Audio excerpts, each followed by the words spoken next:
ये सदन से विदाई लेना एक बहुत ही भावुक पल है। परिवार भी अगर पुराना घर छोड़कर के नए घर जाता है तो बहुत सारी यादें कुछ पल के लिए उसको झकझोर देती है। और हम जब ये सदन को छोड़ के जा रहे हैं तो हमारा मन मस्तिष्क भी उन भावनाओं से भरा हुआ है। ये इमारत अब जीता जागता इतिहास हो।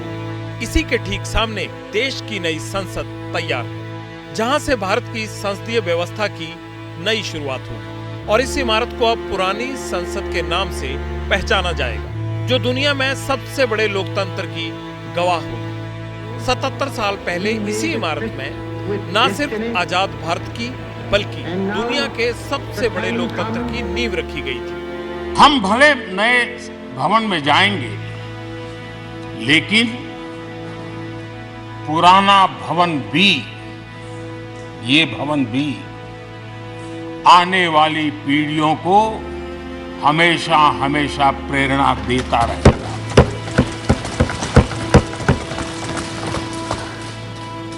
ये भारत के लोकतंत्र की स्वर्णिम यात्रा का एक महत्वपूर्ण अध्याय है। आजादी से पहले इस इमारत में स्पेशल सेशन बुलाया गया। रात 11 बजे सत्र की अध्यक्षता डॉक्टर राजेंद्र प्रसाद कर रहे थे। इसी विशेष सत्र में पंडित नेहरू ने ऐतिहासिक भाषण ट्रिस्ट विद डेस्टिनी दिया था। आजादी मिलने से ठीक पहले नेहरू ने कहा था कि यहाँ हम दुर्भाग्य के एक युग का अंत करने जा रहे हैं।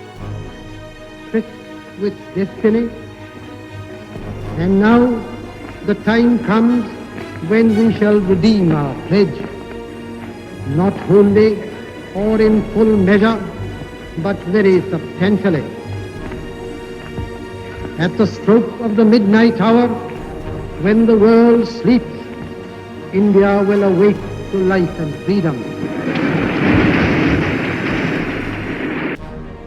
ये इमारत भारत की आत्मा यानी संविधान की भी साक्षी रही। 2 साल 11 महीने 18 बहस संविधान सभा की चर्चा चली। 166 दिनों तक बैठकें हुई, 12 अधिवेशन आयोजित हुए, 284 सांसदों ने दस्तखत किए और देश को 26 जनवरी 1950 में अपना संविधान मिला।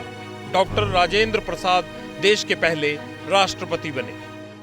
सबसे बड़ा जो अचीवमेंट है वो ये है कि देश के सामान्य मानवी का इस संसद पर विश्वास बढ़ता ही गया है। और 1965 में भारत पाकिस्तान का युद्ध हुआ।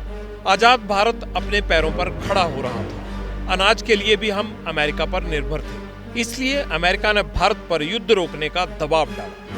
भारत को लाल गेहूं की सप्लाई रोकने की धमकी तक दी। देश के सामने अनाज का संकट आ गया। तब तत्कालीन प्रधानमंत्री लाल बहादुर शास्त्री ने देशवासियों से अपील की और हफ्ते में एक वक्त का भोजन करने को कहा, ताकि अमेरिका को जवाब दिया जा सके। लाल बहादुर शास्त्री जी ने 65 के युद्ध में हमारे देश के जवानों में का हौसला बुलंद करना, उनके सामर्थ्य के लिए को पूरी तरह राष्ट्र पे झोंक देने की प्रेरणा इसी सदन में से दी थी। साल था 1971। प्रधानमंत्री थी इंदिरा गांधी और मौका था भारत पाकिस्तान से युद्ध का। इंदिरा गांधी ने संसद को एक बड़ी जानकारी दी कि पाकिस्तान ने बांग्लादेश में घुटने टेक दिए हैं। अब उसका पूर्वी हिस्सा बांग्लादेश हो चुका है। इस ऐलान के साथ ही ये इमारत तालियों और मेज की थपकियों से गूंजने लगी थी।